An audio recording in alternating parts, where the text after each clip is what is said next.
Welcome to the CCI Grand River Condominium Podcast. My name is Michelle Dyer, and thank you so much for listening. Thank you to RLB LLP for providing our beautiful podcast studio. This is episode 19, and it's an important one. The pandemic created a world of concern and anxieties that were maybe tolerable before, but now have become all-out challenges for individuals and companies.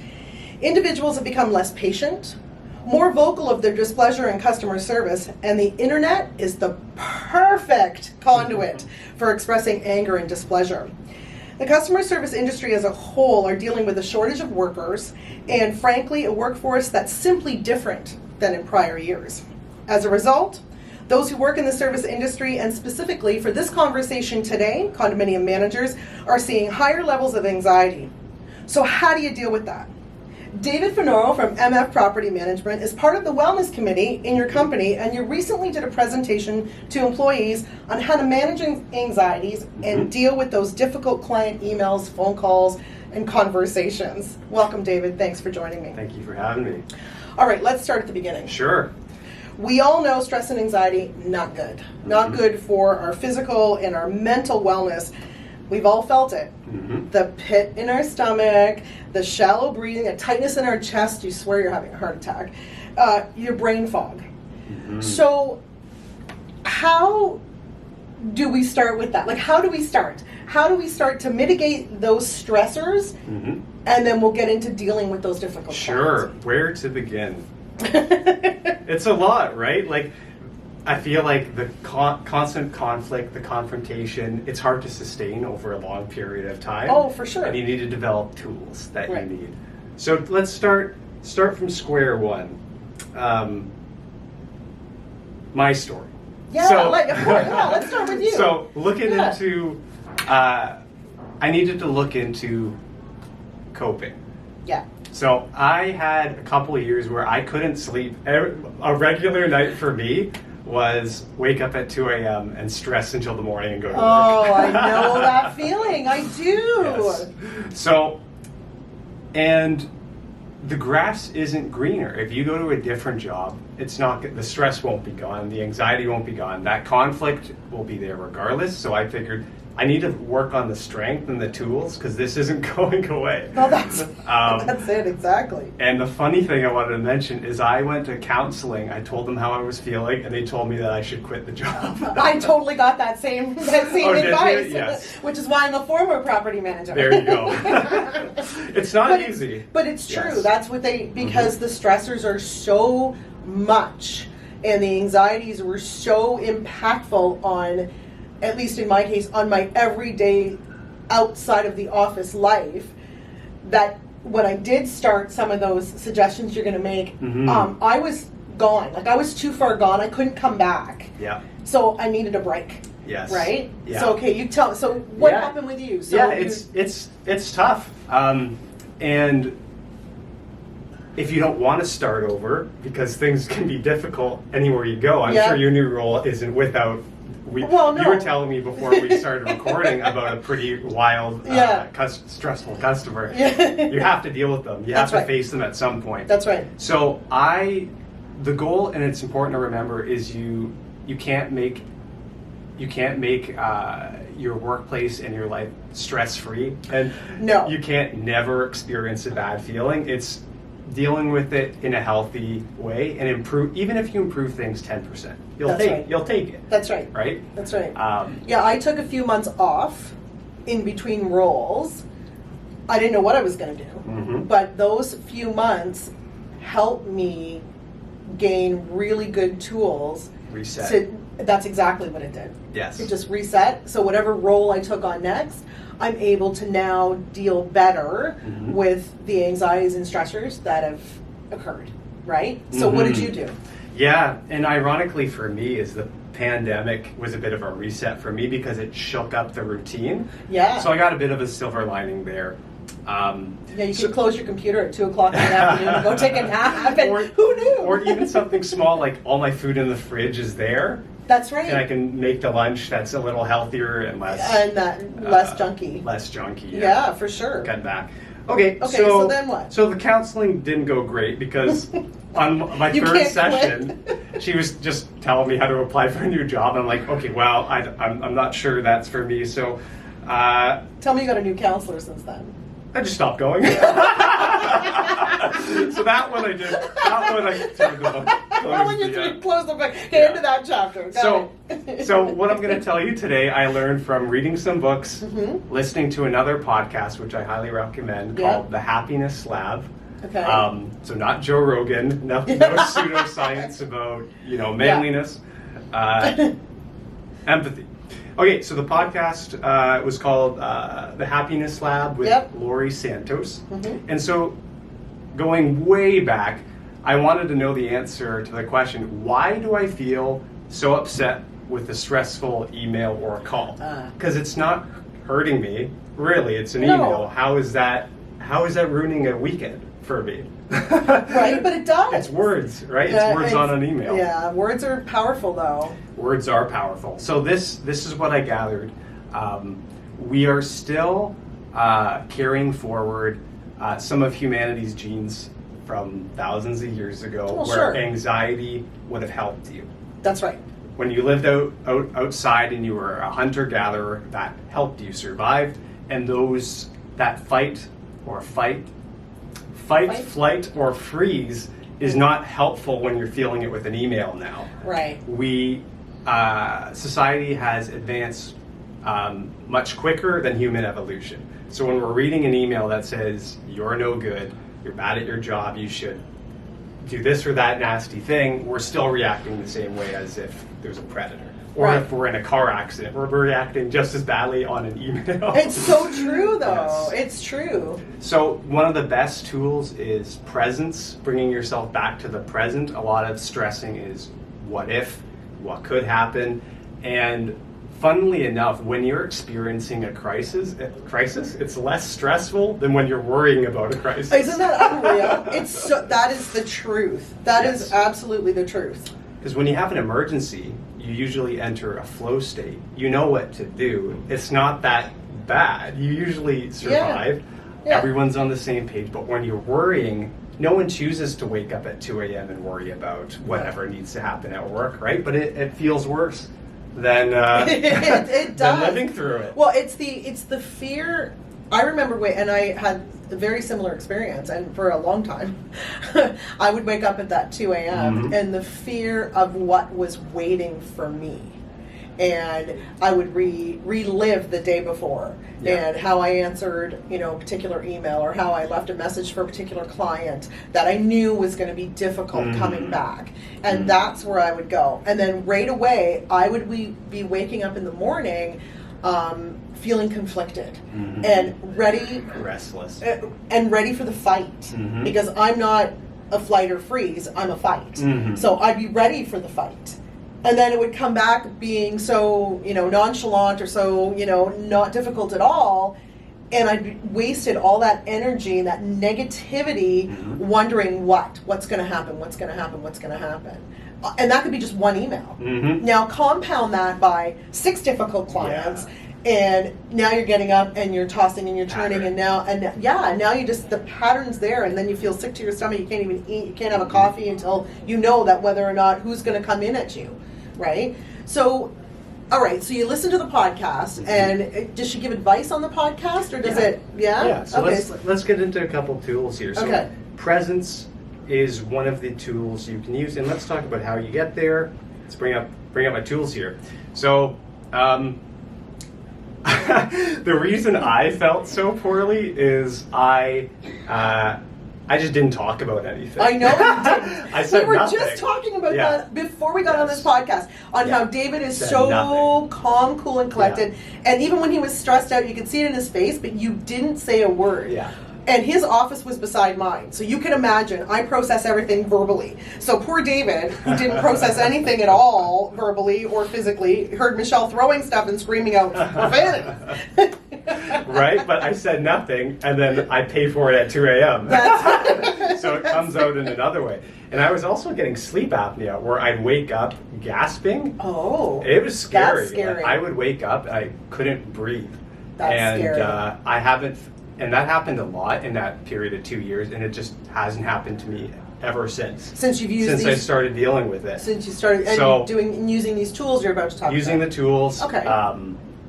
And yeah, I went to a doctor. I went, did the sleep study at a hospital. Oh my gosh, with all the pins and needles and everything on the big cap and the wire. How does anybody sleep with that? That's another podcast. I don't know how they recorded anything on that, but I went through the whole thing with the doctors and it just wasn't going away. And I'm pretty confident at this point saying that was a product of stress and anxiety. For sure. Because you deal with one thing and then the physical manifestation goes away. And sometimes the physical stuff can wreak havoc on your mental health. Yes, of course. And there you see how it snowballs and compounds. Exactly. Okay, so what are some of the tools people can use? I keep hinting at the tools and not saying anything. So there's a couple of things. So one of them is your breath.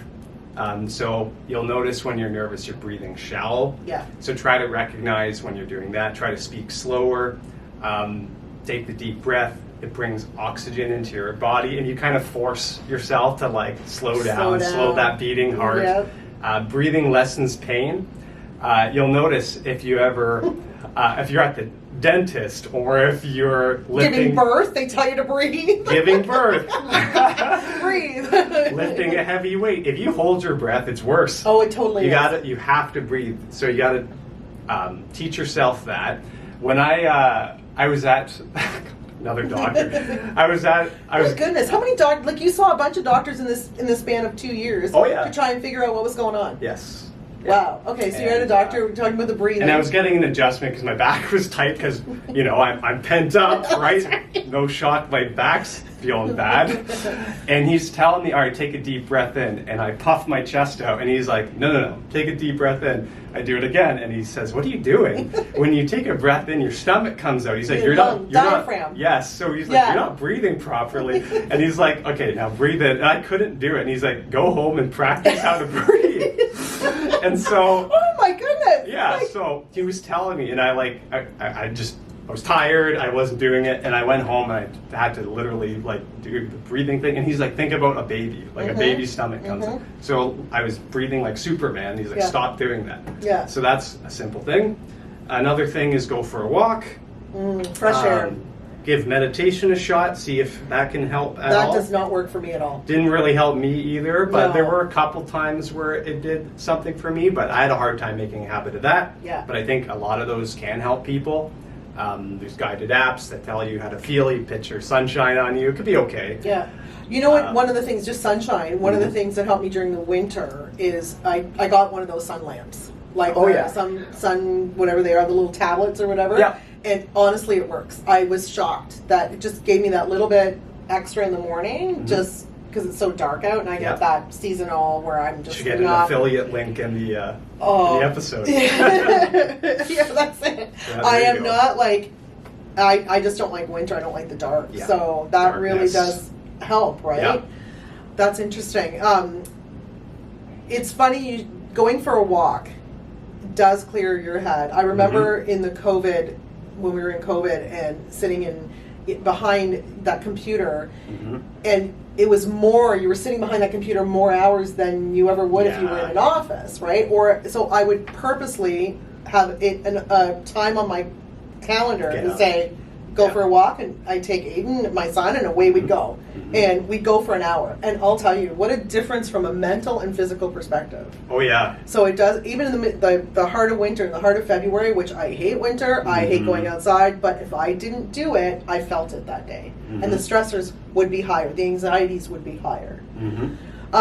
Okay, so do you find some of these? What else? I saw there was positive thinking in there. I saw positive thinking. A couple other things. One of them, you might feel silly, but creating a positive physical sensation, and if you're listening, rubbing your hands together, rubbing the side of your arms, and rubbing the side of your face. Really? The side of your face? And if you feel silly, you could do it by yourself. But I do this all the time. It simulates positive sensation, and you want to get the body to calm down. You're soothing yourself. And then finally, I have thinking positively. So I didn't put this in my script here, but if you are experiencing something giving you a lot of grief, you can't stop thinking about it, try to put the situation as if it was a friend and then give them advice.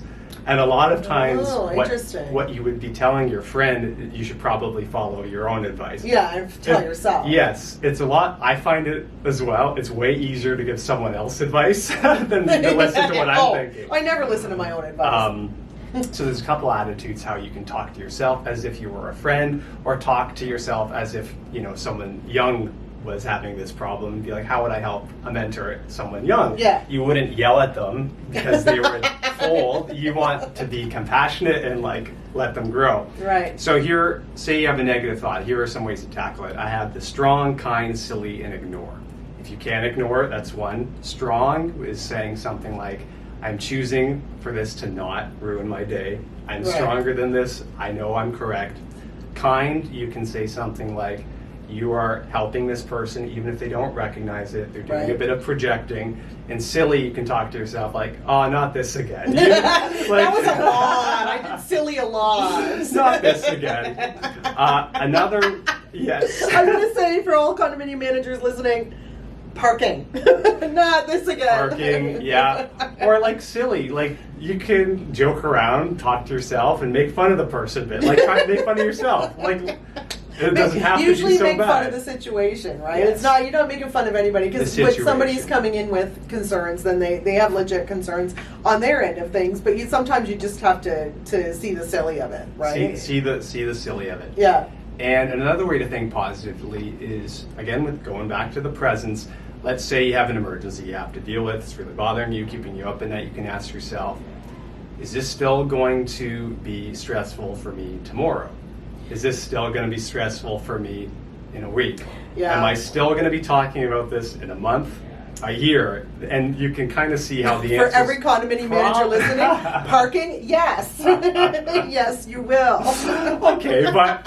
No, but you're absolutely right. And that was one of the tools before I gave up the property management side of things. That was one of the tools was, okay, and I had the question really sitting on my desk on a piece of paper that said, will this matter 2 years from now? And I had to really just, and then the other one was not personal. Right. Right? Like, and really focus on those. And I had them actually on Post-its on my computer when we hit COVID and we were working from home. I had them on my computer on Post-its on the side to just try and take that. Just take a minute. Just take a minute before you freak out. Yep. Just take a minute before you react. And even in something that seems like an indefinite problem probably does have some kind of calendar end that you can probably close the book and stop the loop at some point. At some point. Although there are some situations where I do believe there are property managers still dealing with stuff 3 and 4 years later. Oh, longer than that. But some of the intricacies of some of the difficulties in those situations have started dissipating. So separating from the work, you become at peace with it. Right? Like I have a parking issue that's 5+ years and I'm at peace with it. Yeah. You're at peace with because I've done what I can. I've let the owner know as such, and that's it. It's done. I'm not going to be stressed about it anymore, right? Oh my goodness. So if I'm not going to be thinking about it tomorrow, right? Here's another one. So there's mind movies that are a product. Yeah, tell us a little bit about mind movies. I saw that when you sent me the document. Let's say that you're worried about a meeting and you're playing a movie in your head that you're going to get yelled at, you're going to get confronted. It's going to go as poorly as it possibly can go. So it's a reminder that you are not your thoughts. You don't control your thoughts. Doesn't mean they are true. You can try to reframe it into a positive, which I've done before where I'm like, oh, this meeting is going to be hard. I'm going to say, in 2 days from now, I'm going to be stronger, more experienced. And will it matter in a week from now? Will it matter in a week from now? And I'm pretty sure nothing will be asked that I don't know how to answer. Well, that's true. I know what the hot issues are going to be. Yeah. You probably are capable, and chances are someone has told you what they're mad about and you can prepare. You're probably not going to go up there and deer in the headlights at this stage. Right. So that's a mind movie. Separate yourself from your thoughts and address the negative feelings. Tell yourself, in plain English, I'm worried that I'm going to get yelled at. And then when you separate yourself, you're like, is that it then? Right. Is that it? Someone may or may not yell at you, and then you have a prepared response. Is that worth losing a weekend over? Or a night's sleep? No. No. As I can understand why most managers have those anxieties when approaching an AGM because you don't know what it's going to be. You don't. You come in, you pretty much can guess that so-and-so is going to complain about the parking, and so-and-so is going to complain about landscaping, and so-and-so is going to complain about the condo fees. You can probably get all of that in your head, and there are those movies that you're like, okay, well, you can answer that, you can answer that, you can answer that. What I always found difficult and being able to separate out is when owners start attacking each other, and then in turn attack you because they're attacking each other. Like, do you know what I mean? That I always found a little bit difficult to separate out. But at the same time, will this matter in a week? Right? Like probably not. Probably not. Like, will this matter? How does this impact my life so immensely that it's going to matter to me when I go home to my son? Right? Like, other than feeling like you've been beat up or run over by a bus, you really do have to focus and get your mind out of there. And I kind of wish I would have used those tools a little bit, more to my advantage before I just pulled the trigger and said, okay, I'm out of the management side. But at the same time, some people, that was probably a good decision on my part because it was pretty much, So talk to me about how do you handle, so you're talking about the mind movies. This is what you say to yourself. So have you worked on this? Like, have you had difficult AGMs or difficult meetings with boards where you've had to go, okay, wait a minute, and step back out of yourself and think about these? Have you had recent ones? Yeah, it's something I probably haven't mastered, to be honest. Okay. Where the whole meeting will have gone well, and there'll be like one or two comments where I'm like, I'm not happy about that. Right. And I try to focus on the positive because there are very nice people at the meetings that say nice things, and I don't care about it. I'm like, what was the negative part? Why do we do that? As human beings, we focus on the negative so much. Why do we do that? Instead of focusing on those 6 people said positive things, but that one person said that negative thing, and now you're just harping on that. Much bigger reaction, right? Right. The nice thing is like, oh, that's nice, but your reaction's way bigger to the person who gave you a gruff. That's it. So address the negative feelings. There is a quote by Friedrich Nietzsche who says, if you gaze into the abyss also gazes into you. Yeah, it gazes something back. like that. So I want to debunk a famous philosopher where basically they're worried that if you look at the dark side, you're going to get taken over or something. No. It actually gives you power if you name what's bothering you. Just acknowledge that these are the things that is causing me stress, and then it brings you to the present, gives you clarity. It's not darkness. It's giving yourself empowerment. We don't want to avoid what's hurt. We don't want to avoid what's hurt, even when we know avoidance exacerbates it. So we don't want to hide. We don't want to run. We want to look at it and move forward. Okay. I'm picking up what you're throwing down. I find that can be really challenging. Oh, it certainly is. Yeah, none of this is easy, is it? It's not easy. I was actually didn't have a good sleep last night, but it wasn't because of stress. It was because of allergies. But you can take a pill. Apparently you can take a pill to sleep too, but we don't do that. we may or may not do. All right. These don't solve anything. It's about improving the matter. Well, that's it. Nothing is going to solve or make you not worried at all. These are things that you should implement to get a better outlook. So you can deal with those stressors better. Correct. This isn't going to change anybody's that nasty email coming still in. Still going to come in. Yeah, you're still going to get those nasty phone calls. You're still going to be told you don't know what you're doing. You don't know your job, right? It's just how you manage you in response to all the negativity. You can control what you're up to. You can't control what's going to come. That's right, exactly. Wish we could. So, so it says that the next slide on that when you did the presentation talked about the customer disposition towards you. So.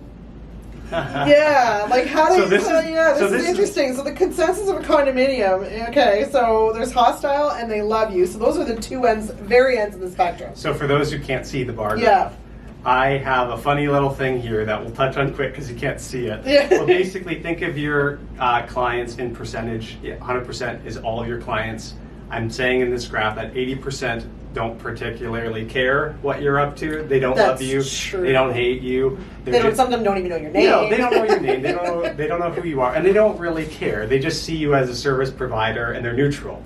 So let's not lose focus that is your target audience, is the 80%, because that's the biggest part. Right. So I have hostile, which make up probably 2 or 3 people at each site. It's so true. Mildly negative, mildly positive, and then the people who love you, which is also probably 2 people. 2 or 3 so people, yeah. basically, the entire property, the 95%, are a spectrum of, like, they might not like you a little bit because of one interaction. They might be lukewarm because you did something. Yeah. Or they don't care. That's the target. So try not to lose focus. This is all part of kind of a businessy thing, but try not to spend all of your energy catering to the 2 people that love you, the 2 people that hate you. The bulk is in the middle. That's 90% of people are a shade of.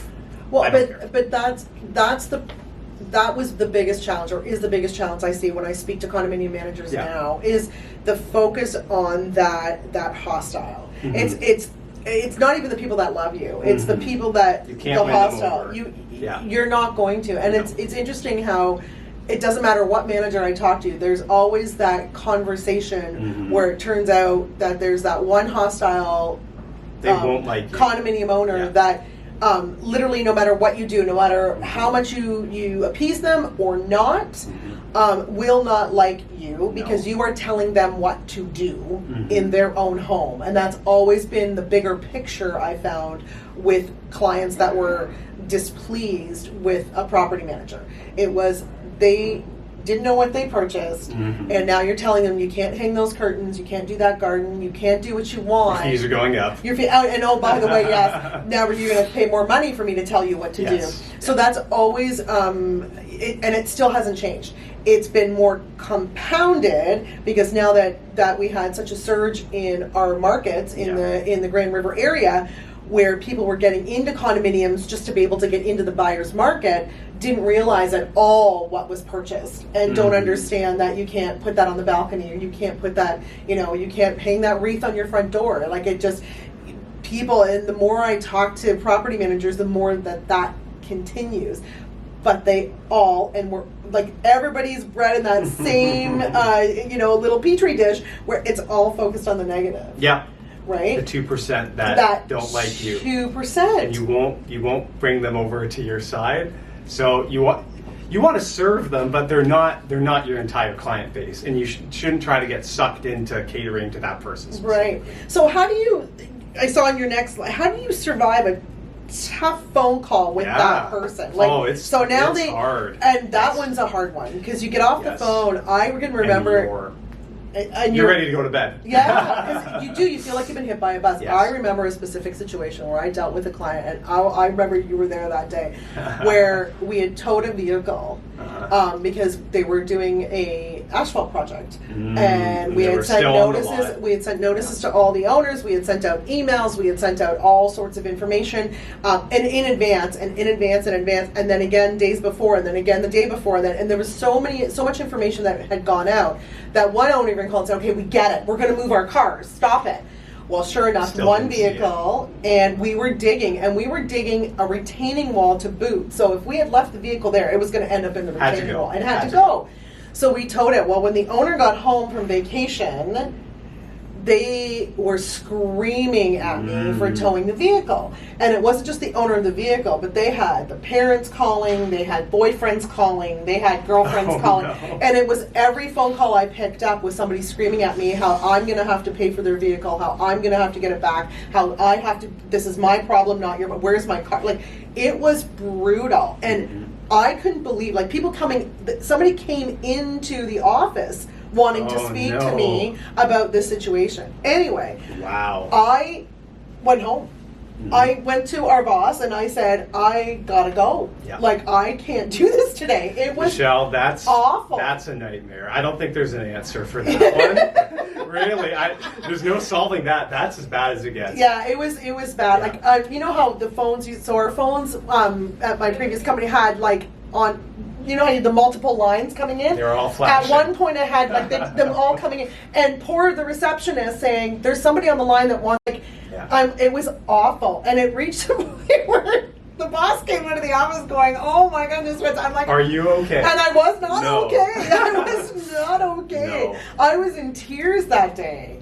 And I don't know, like, that's extreme, and I get it. And that was only, literally, I think that was the only one I ever had of that extreme. Funny enough story, 3 weeks later they called me because they had a flood. It was so... hey, Michelle. Yeah, exactly. No, now your that friend. you were my punching bag. bag, Yeah. Anyway, but I helped them, and they were lovely after that. So how do you... What do you do? Yeah, how do you survive that... Oh, man. Off, like, in this case, I'm not going to suggest that you come up with ideas on that one. Yeah. But that's the kind Generally of speaking, typical call, like, that could happen. Yeah. So how do you survive that? So here are a couple tools, and I found that this is helpful. I got this from a book, and I tried practicing it, and I liked it. Okay. You can tell within seconds when someone's fuming on the phone. Yes, right? yeah. And what I found is the first half of the call, let them speak 80% of the time. Yes. They want to vent. I find that Yep. nothing will make them more angry than you going in a spiel quickly before they're done. That's right. You need to let them do their spiel. Yep. And you can kind of tell they're completing their story when they start repeating themselves. Like, once they start recapping, it's like they're done their story. Now it's my turn, and you talk mostly at the second half. So this is what I do when I'm listening to them talk.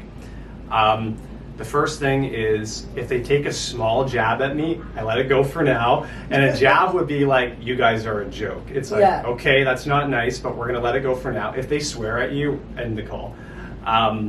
So let them talk. I'm just going to make something up that's way easier than what you had to deal with. But people still get really mad at this. Let's say there's a barking dog. Just keeping them up. Yeah. They're really mad. They've got a toddler. Yeah. They're mad. So I like to listen to the story, and then the only time I say something, I don't go into policy. I'll ask a lot of questions to show you're interested in what they're saying. So they're mad about their neighbor's dog barking. When did you first notice this? What time of day is the dog barking? What kind of dog is it? I'm just curious because, Rottweilers aren't allowed. I just wanted to make sure. Because what if it's a Chihuahua? What if it's a Chihuahua and then you see a big dog? It's like, are you sure you got the right unit? I want to make sure. Yeah, exactly. How has this affected you? Is it bothering the toddler? Is it bothering you? Is it bothering your sleep? Have you ever called bylaw? What did bylaw say when you called them? Do you work from home? That must be tough. All these are valid, You have more than one dog? So I'll ask questions so that you're showing that you care. That, like, they'll pick up that you're asking, trying to get questions. I'm not defending myself. If they start pointing their finger, it's like, okay, I'm not going to touch that yet. But at the same time, you're trying to ascertain the situation. Trying to ascertain, yeah. And you can see, like, have they done anything? Like, if I said, have you ever called bylaw, and they say no, it's like, okay, well, they're going to be able to help you better than I can. Yeah. They'll send an officer. Maybe try that. Yeah. I'm going to send a letter, and that's probably not as impactful as you. Yeah. Like, did you know you could do this? So the second half of the call, when they're done going through their story, is when you come over. Then you start talking about policy. Well, the compliance is this. So we're going to send a letter, we're going to ask them to acknowledge, we're going to make sure that in a month that the matters have improved. You let me know if it's gotten better or worse. And if it's stayed the same, we're going to have to do the next step. And then, you at that point, if you want, you can address a job. Like if they said, I called you yesterday and you haven't even got back to me. I might say, well, it was Sunday yesterday. It's 2 p.m. in the afternoon. This is still a pretty, we return calls within 3 days. Thank you for waiting. And then try to end the call and just say, is there anything else I can help you? And sometimes like I had a really tough call where like I wasn't fixing what the guy was mad about.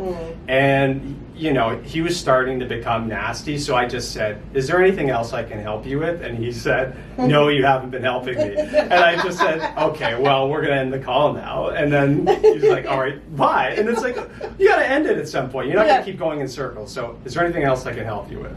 And then that question is just such an open-ended question for any condominium managers out there. I don't want you asking that question. Well, you might find that they're finished. Yeah, you know what? They don't want to talk to you anymore anyway. Yeah. But it's such an open-ended. Well, because normally you got the I have you. If I want to do complain that, about parking. I want to complain about landscaping. I want to complain about the snow removal. I want to complain 2 years ago when this happened. So be it. Keep an eye on the clock, right? If it's been over 20 minutes, you might say. And when you can be like a lawyer and hit the start and then bill per like phone call. So now let's get to jabs. All right. Yes, let's. I want to get into jabs. So I said earlier, customers will try to upset or offend you because it helps them get their way. It gives them ammo. At least what they think it does. Yeah, like think if you go to a retail store and you're complaining about something you bought, you say like, this store is an absolute joke, I'm not happy, and then the employee says something poorly about you. Now you're really mad, and you might get their manager and you're like, look at what he said to me. Yeah. So you don't want to get there, and it almost doesn't even matter that they took a jab at you. You said you returned. It doesn't matter. So you made it worse. Yeah. So you're giving them an advantage. So I want to tell 2 stories. One where I took a jab and I responded and it went badly. And the other when I chose not to. All right. So here's an example. This guy calls and he's pleasant. He's basically saying, when you did the fire testing, it's too loud. I don't like it. Yeah. And so immediately I'm a little annoyed because I'm thinking, oh, give me a break. Right? The alarms are too loud. Yeah. I'm like, we put up a notice. You can leave if you don't want to. And so I was telling him, like, the building's new. An engineer signed off on this.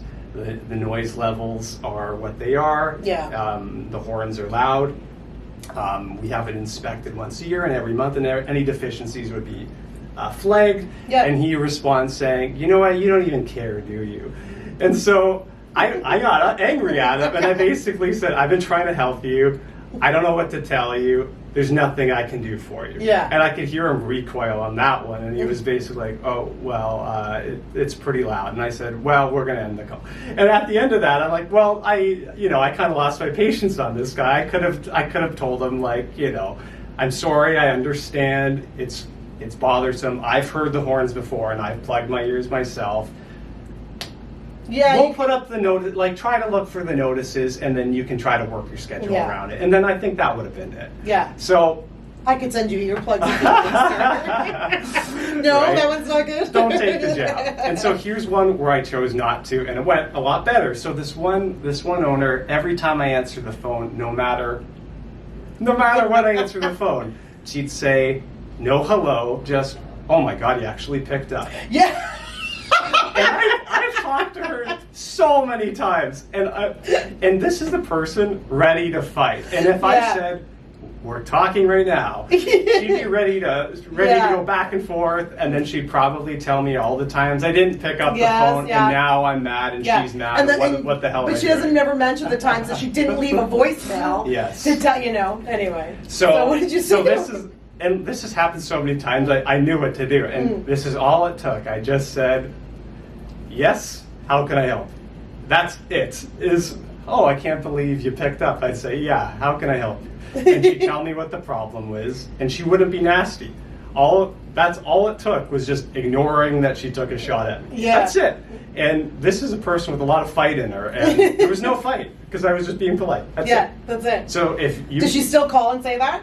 She sold her unit. So wow, fantastic. Because she had nobody to fight with. I got to move on. So this slide, I'm just going to move fast really quick. Yeah. The really tough calls I find is when people have a problem and you can't help them. Like the gentleman that was calling about the sound of the horns. You can't help that. Yes. The sound of the horns is it. So you have to tell them no, and it's hard. Have you seen the movie, what's that baseball movie with Brad Pitt? Moneyball? Moneyball. You know the scene where he has to cut a player? Yes. And he's kind of beating around the bush, and he doesn't know how to say it, and he's making it way worse. Yes. And he's like, you got to just tell him he's cut. Yeah. With clients, you got to tell them no right away. Don't be like, well, you see, with that, it's a challenge. Unfortunately, we can't help you here. Yeah. And talk to them and see if you can offer them something. Try not to give them absolutely nothing and let them take over the call. Like if someone, let's say they have a maintenance issue in their unit, you can't help them, recommend them some. Yeah. here's a phone number of a person you can get a quote from. They're a good company. Then they don't have nothing, and they don't feel like they don't feel like they walked away with anything. That's always a good one with parking. If you know people around the area, I knew with a specific client building that there were people around the area that would allow them to park, and they could pay for parking. So I would say, okay, something, I do know that people are parking over at such and such a place. I don't know if they're taking any more clientele, but you can give them a shout and see if you can pay for your extra parking or your extra. It's something. It was something, and then some people would pay for parking. I paid for parking in my condo fees. I'm like, not for the second car, you don't. So, but I can't. There's nothing more I can do. You purchased a unit with one parking space. You have 2 vehicles. I can't help you. Like I can't. A lot of times you can't offer anything. The parking's really hard. But if you can just listen to what they're saying and see if you can give them something. And that will, even if you don't give them something, at least you're giving them the empathy to listen to what their concern is, even if you can't help them. And just sometimes it just takes, I'm really sorry, but I can't help you with that. Yeah. And sometimes that'll alleviate that. The tension. Sometimes. Yeah. Not all the time. So what about emails? Yeah, that's the next one. That's always that's the worst. So I have a really funny email here that I won't read it verbatim. Well, no, it's funny. You have to read it verbatim. Okay, so one part of this email that's so funny. So this is actually about parking, and he's really chewing into me here, and he insults me by saying, "I wouldn't trust you to run a celery farm," which is really funny, and it bothered me at the time, but I was thinking, I don't understand what that means. I actually Googled, because I'm like... I Googled it. I did. I'm like, is he saying that I'm so bad at managing, I can't even manage growing celery? That doesn't sound easy. So I Googled, is it difficult to grow celery? And the answer was, easy to grow, hard to maintain. So now I'm even more confused. Did you call him and ask him what he meant? No. Oh, you totally No, I don't care. Shut up. So, I would trust you guys to manage a celery farm.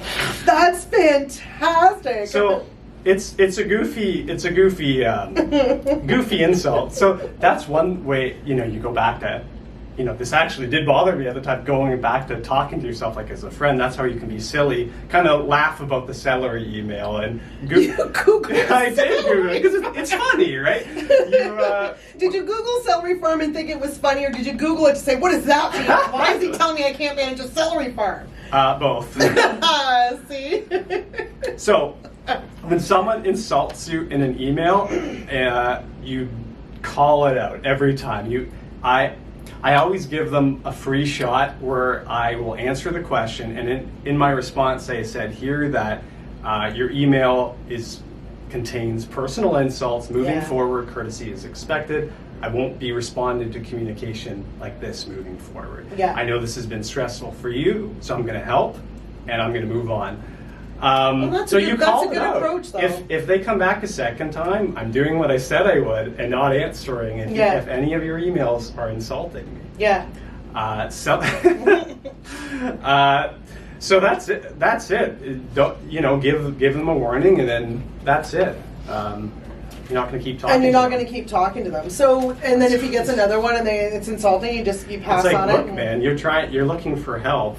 You're not going to get any. No. That's it. Exactly. So we talked a little bit about the sources that you used to put this presentation together. So we talked about the podcast, and you talked about a couple of books.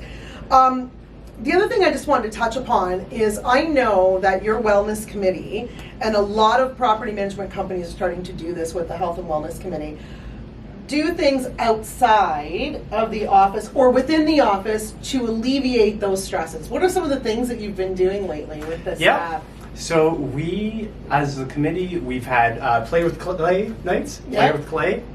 We've had recently our staff appreciation event. We were playing bocce. I knew that. Bocce. Thank you. I am Italian. I can't speak the language. Yeah, that one I knew because that one was planned before I left. Oh, really? Yeah, okay, that was just a week ago. Yeah, that's how long it's been in because it was the COVID thing, and then so that's good. You were playing board games that night too. You were playing board games, I had this idea to reach out to local wealth businesses for them to do pop-ups at MF to meet the staff, hand out their product. Oh, that's a good idea. And I've had the cafe on this street, actually, Cafe 245. Oh, yeah? Provide coffee and fun. snacks, which was fun because, there's not a lot of food in this area. And we got Yeah. to meet a local business. Right. So some community stuff. We popped over to the Humane Society. Yeah, that's good, because that's on your socials too, right? Yeah, so non-condo related activities to just get a break. I like that was on your social media page was the big giant puzzle, the big crossword. That's Yes. Story Now puzzle crossword Yes. that's On the the wall, wall. and everybody fills in. Yeah. It's huge. It is huge. I don't know how they printed it. How did they? They I must have have printed no it in idea. sections. It looks like one sheet, although I don't printer. know. They must have got It's another incredible. printer. It's a huge. Yeah. Is it filled in yet? No. But these are great ideas. Yes. I know there's people outside of your company, but there's people doing wellness things too, where they're having lunches and back into in-person things, and going out and playing lawn bowling and learning curling and all of these other things, trying to alleviate those stressors. What else? I know, but outside of the office, what else do you Sure. do to alleviate that? Yeah. Nothing too crazy. I'm finally comfortable enough to play some sports again, so I'm playing sports casually, not competitively. Good. Playing sports. Nothing crazy. Seeing friends and family. Oh, good. I've got a dog.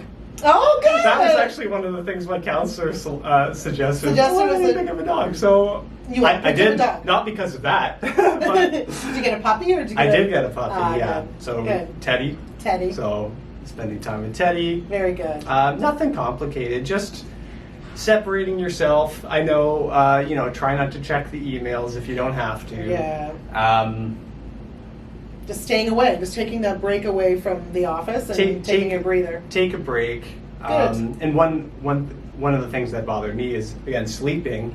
And if I find one thing, I forgot to mention. So anxiety can be a bit of a trance, and you want to snap out of it. Yeah. And so if I've noticed that I'm in bed, and I've been worrying about a mind movie or something that I'm worried about, I get up, and I'll read, and then I'll come back to bed, and that's a reset. Oh, good. I find that if I try to power through it doesn't work. I cannot just lay there and suddenly And stop your and mind. think about nothing. Yeah. If I'm like, I've been thinking about this for an hour, I gotta get up, eat a banana or something, and then try it. And you'd be surprised at how simple that is, and it is a reset for me.